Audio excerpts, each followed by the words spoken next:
Hi everybody. Do you ever get confused about what oil to use for what when you're cooking? Well, I'm here to help clear up the confusion. Julie with Whole Choice Living, and here I'm going to talk to you today about oils.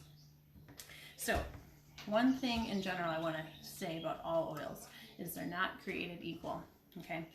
And what determines that is their smoke point, okay? You want to use different oils for different purposes. And that's going to depend on whether they can be heated to a certain temperature or not. So we have oils that are more delicate and oils that can withstand heat. So everyone's going to have a smoke point. And what is a smoke point? A smoke point is the temperature at which an oil can be heated before it starts to smoke. And when it starts to smoke, it starts to burn. And when it starts to burn, your food starts to not taste so good. So I really highly recommend you learn what those smoke points are for each of the oils you're going to use. And I'll actually post that down below too with the oils that I've been using, so you don't have to go look that up by yourself. One of the common things that these oils have in common is that the bottles that they're in. They are all in dark colored bottles. There's a reason for that. These are all unprocessed oils, okay? And unprocessed oils need to be in dark bottles. So all of my oils that I have here are healthy oils. And so avocado oil, olive oil, extra virgin olive oil. I have hemp seed oil, flax and sesame seed oil, okay? And then these two down here are saturated oils, so coconut oil and butter. So I'm just going to talk just real quick about what is the best use for the oils when, okay? I made a video a couple weeks ago, about how to saute those vegetables, and I used avocado oil. And honestly, I have to use this for like everything. I use it to bake, I use it to saute, and it has a high heat temperature that you can use it at. So this is really good for really any purpose, but really best for high heat purposes. So that's avocado oil. The only disadvantage to it is that it's kind of pricey. Okay, and the next one I use the most would be this is coconut oil, and this I love for sautéing things. And you could also use it as a substitute for when you bake things too. The one thing with coconut oil is that it will have a coconutty flavor. So if you don't like it, then I would suggest you use something else. Coconut oil, one of the best things that I like to use it for is to fry eggs. So it's delicious. So I highly recommend that. So that can usually, and you also can do like sauteing with that, like I said, and like baking. So if you're gonna bake things at around 350 again, that can withstand about that much heat. Then we have olive oil. And olive oil is not the same.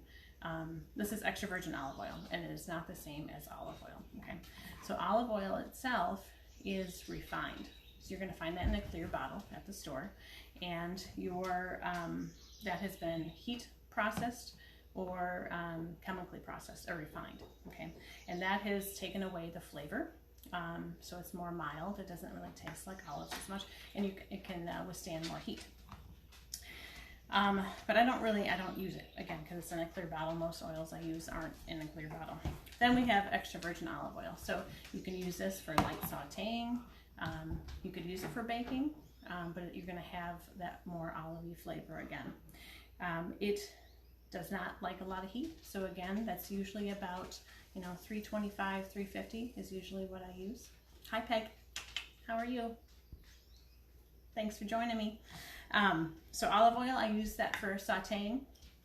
And so next we have hemp seed oil, and hemp seed oil is very healthy. It too is very similar, around this middle range, so it's about 332 degrees is what you can use it at. You can also use it for finishing. It is more fragile though, so you definitely want to put that in the refrigerator if you buy it. You can actually mix that with other oils too, which is really good. Okay, it has more earthy flavor to it.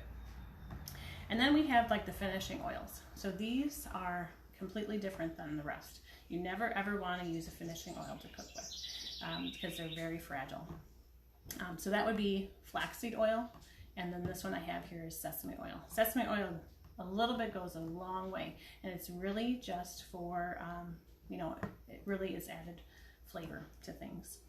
You definitely want to keep these in the refrigerator once you open them, and you want to use them within 6 months. So if you haven't used them, they will definitely go bad. Okay, take a whiff, see how it smells.